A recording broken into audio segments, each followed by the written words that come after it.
Chapter 5 Thumbelina.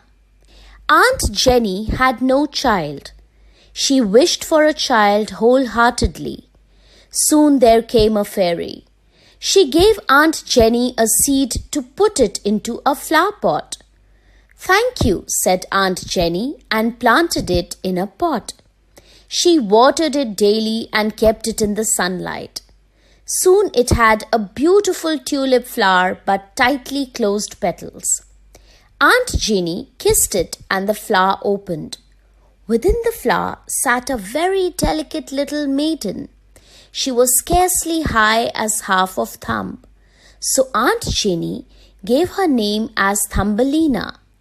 Aunt Jenny prepared sweet dishes in tiny vessels and a bed of blue violet leaves for Thumbelina.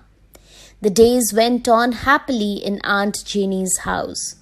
One day, while Thumbelina was slept, an ugly toad crept through the window and took away the little Thumbelina. The toad placed her on water lily leaf and thought to marry her.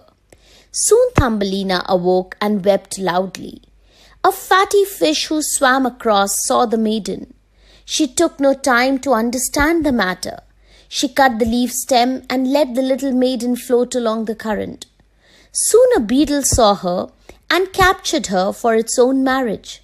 Somehow she could manage to escape herself and run away. She wandered on the cold meadows.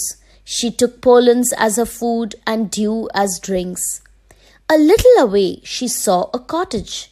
Thumbelina decided to take shelter there. There lived a mouse who welcomed her warmly. Mouse and Thumbelina were quite happy with each other. After a few days, Thumbelina heard Mouse wishing to marry her. Thumbelina now decided to run away from him, but she was well captured there. There was no escape.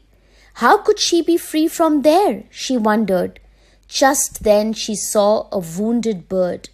Thumbelina nursed the bird and gave food.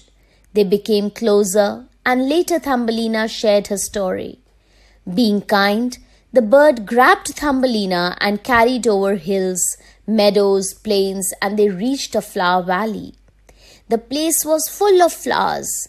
The bird gently placed her on a beautiful flower land where she met the king of flower fairies. The king married Thumbelina and made her the queen of flowers fairies. They lived happily ever after.